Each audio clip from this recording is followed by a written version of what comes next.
যারা ভাগে কোরবানি দেয়, বেশিরভাগ ক্ষেত্রে যারা শেয়ারে কোরবানি দেয়, ভাগে কোরবানি দেয়, ৭ ভাগে কোরবানি দেয়, বেশিরভাগ ক্ষেত্রেই তাদের কোরবানি বাতিল হয়ে যায়, সওয়াব বাতিল হয়ে যায়।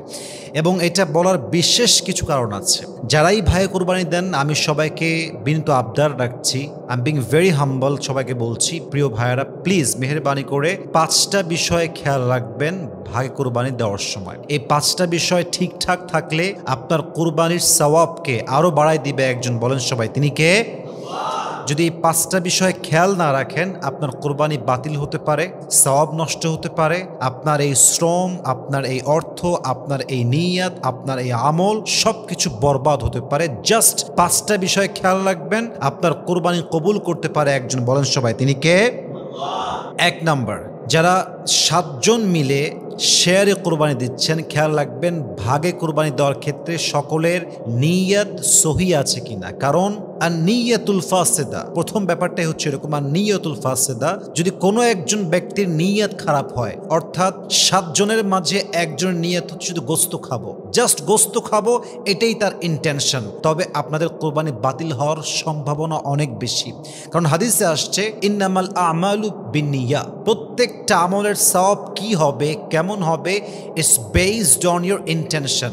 নিয়ত ভালো তো সওয়াব আছে, নিয়ত খারাপ তো আমলে কোনো সওয়াব নাই। এই জন্য খেয়াল রাখবেন আর নিয়তুল ফাসেদা, কোনো ব্যক্তির নিয়ত খারাপ আছে কিনা। রাজি আছেন তো ইনশাআল্লাহ? ২ নাম্বার, আর রিজকুল হারাম, ৭ জন মিলে কোরবানি দিচ্ছেন, কিন্তু খেয়াল রাখবেন যে কোনো একজন ব্যক্তির ইনকামটা হারাম আছে কিনা। মনে করেন ৭ জনের মাঝে একজনের ইনকাম হচ্ছে ঘুষের ইনকাম, কারো ইনকাম সুদের ইনকাম, কারো ইনকাম জুয়ার ইনকাম, কারো ইনকাম চাঁদার ইনকাম। অর্থাৎ ৭ জনের মাঝে যদি জাস্ট অন পার্সন এমন হয় যার নিয়তটা সহিনা এবং তার ইনকামটা হারাম, এমন কোনো ব্যক্তি যদি হয়, তার জন্য সবার কোরবানি বাতিল হয়ে যাবে, ঠিক কিনা বলেন? এবং হাদিসে আসছে, আল্লাহর হাবিব বলেছেন ইন্নাল্লাহা তাইয়িবুন লা ইয়াকবালু ইল্লা তাইয়িবান, আল্লাহ নিজেও পবিত্র, আল্লাহ যা কবুল করে তাও পবিত্র, ঠিক কিনা বলেন? অতএব রিজিক যদি হারাম হয়, আর্ন মানি সোর্স যদি হারাম হয় কোনো একজনের, আপনাদের কোরবানি বাতিল হতে পারে। আল্লাহ বোঝার তৌফিক দান করুক, পড়েন সবাই আমিন। ৩ নাম্বারটা হচ্ছে আল মুজাদালা ফিল মিলিক, ডিসপিউটস ওভার ওনারশিপ রুয়েন কোরবানি। মাথায় রাখবেন, যদি আপনার ভাগে কোরবানি দেওয়ার ক্ষেত্রে ব্যাপারটা এরকম হয় যে একজন ৫০০ কম দিয়েছে আর একজন ৫০০ বেশি দিয়েছে, এখন এই মালিকানা নিয়ে ঝগড়া চলছে। অনেকে বলছে এই বুড়িটা আমি নেব কারণ আমার ৫০০ বেশি আছে, কেউ বলছে এই কলিজা আমি নিব আমার ১০০০ বেশি আছে। এই যে মালিকানা নিয়ে ঝগড়া করা আপনার কোরবানির সওয়াবকে বাতিল করতে পারে, নষ্ট করতে পারে। অতএব যার যেটা ভাগ থাকবে স্পষ্ট থাকবে, কিন্তু কেউ কাউকে মালিকানা নিয়ে খোটা দিয়ে, ভাগ নিয়ে ঝামেলা করে, ঝগড়া করে, নিয়তকে বাতিল করে কোরবানির সওয়াবকে বাতিল করা যাবে না, ঠিক কিনা বলেন?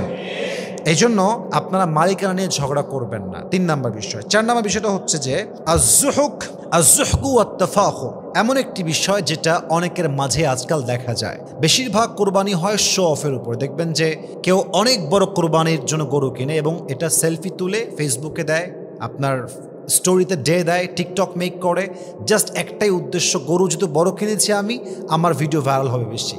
এই ভাইরালের চিন্তা, শো অফের চিন্তা আপনার সমস্ত আমলকে বাতিল করতে পারে, ঠিক কিনা বলেন?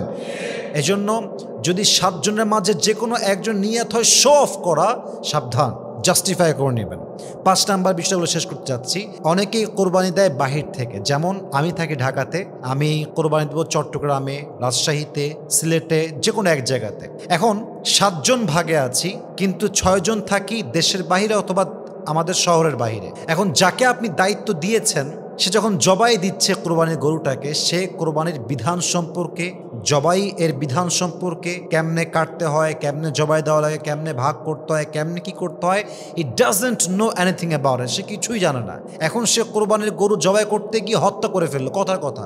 এখন একজনের মিস্টেকের জন্য, বিধান না জানার জন্য ৭ জনের কোরবানি বাতিল হয়ে যাবে, ঠিক কিনা বলেন? এজন্য 7 জন ভাগে দিচ্ছেন, অবশ্যই মাথায় রাখতে হবে সবার কোরবানি সম্পর্কে বেসিক বিধান জানা আছে কি না, গরু জবাই করার সুন্নতি নিয়ম কি, কোন আহকাম আছে, কোন বিধান আছে জানতে হবে। অতএব খেয়াল রাখবেন, আমার দায়িত্ব টাকা দিয়ে দিলাম আর সব শেষ তা নয়, বরং 7 জন মানুষ উপস্থিত থাকা জরুরি। যদি উপস্থিত নাও থাকতে পারেন, এটা মাথায় রাখতে হবে যে আমার যেই ভাগের কোরবানি দেওয়া হচ্ছে, গরু হোক ছাগল হোক, হোয়াট এভার ইট ইজ, গরু ছাড়া তো আপনার 7 ভাগ হবেই না।